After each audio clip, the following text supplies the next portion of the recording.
কখনো যেন কোনো মেয়ের সাথে এমনটা না করে। কারণ আমাকে আমার ফ্যামিলির থেকে আলাদা করে, আমাকে আমার পরিবার থেকে আলাদা করে রাস্তায় নেমে এসে আমাকে দাঁড় করিয়ে দিয়ে একবেলা খাইতে পারতেছি না, একবেলা কোথাও যে রেস্ট করতে পারতেছি। মানুষের বাড়িতে একবেলা খাইলে চিন্তা করি আরেক বেলা তার বাসায় আমি কি করে খাবো। যেটাই হোক, আমি এইটুকু বলবো যে আমার শাশুড়ি তো একটা মেয়ে, আমি না হয় তাদের ফ্যামিলি, হয়তো আমি অনেক খারাপ পৃথিবীর কাছে, আমার এলাকাবাসীর কাছে আমি অনেক খারাপ একটা মেয়ে, কিন্তু যতই খারাপ থাকি সব সময় খারাপটাই সামনে আসে না, কিছু ভালো থাকে খারাপের পিছনে। বলেই কি করব, আমার কাছে কোনো টাকা নেই, আমার জব ছিল, এই ঘটনার কারণে আমার জবটাও চলে গেছে। এখন আমার ফ্যামিলি তো আমাকে কোনো হেল্প করতেছে না। আশেপাশের মানুষ হয়তো আমাকে এক রাত একদিন খেতে দিবে, একবেলা খাইতে দিবে, থাকতে দিবে, কিন্তু তারা তার প্রতিদিন আমাকে খাওয়াবে না।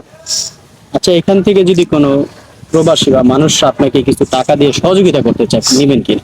এই সময়টা তো আপনি বিপদগ্রস্ত। আসলে কেউ যদি সহযোগিতা করতে চায় অবশ্যই আমি নিব, কিন্তু চাইবো যদি কেউ আমাকে সহযোগিতা করতে চায় তাহলে আমার সংসারটা টিকানোর জন্য একটু হেল্প করুক। আমি আমার এলাকার মানুষকে বলবো তারা জাস্ট আমার সংসারটা আর আমার বাচ্চার অধিকারটা ফিরিয়ে দেওয়ার জন্য তারা যেন এগিয়ে আসে। টাকা না, কারণ টাকা আজকে নাই কালকে হবে, কিন্তু আমার সন্তানের ভবিষ্যৎটা যেন নিশ্চিত হয়, এটুকুই আমি চাই। এটা তো চান, এখন তো আপনি চলতে অনেক সমস্যা হচ্ছে, আসলে নিজেরও একটা টাকা পয়সা প্রয়োজন আছে।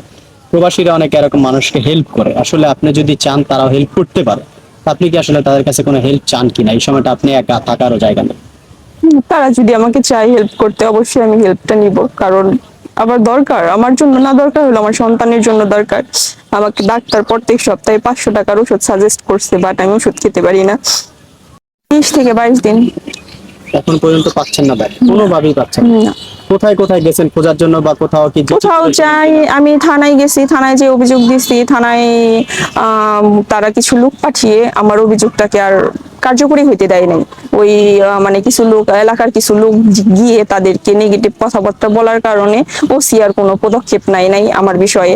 ঠিক আছে, আমি থানায় যেও কোনো পাই নাই। আমি 3-4 দিন থানায় ঘুরছি, কিন্তু কোনো কিছুই না। তাদের একটা কথা যে খুঁজে না পেলে কি করব ছেলেকে। আসলে পুলিশ চাইলে পারে না এমন কিছু তো নাই, তারা চাইলেই খুঁজে বের করতে পারত।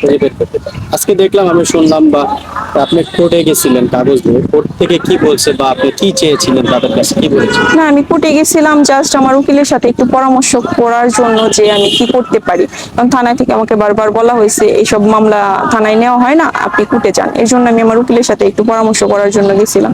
আমার উকিলে বলছে তুমি ভেবে দেখো মামলা করবা কি করবা না। এই জন্য আমি গেছিলাম, দেখি এখন যদি সবকিছু ঠিক, মানে ফ্যামিলি কিংবা ও না চাই সবকিছু ঠিক করতে, তাইলে আমাকে বাধ্য হয়ে মামলা করতে হবে। যে প্রিয় মানুষটাকে ভালোবেসে আপনি পরিবার ছেড়েছিলেন, সে এখন আপনাকে ছেড়ে চলে গেছে, এটা আসলে কতটা দুঃখজনক?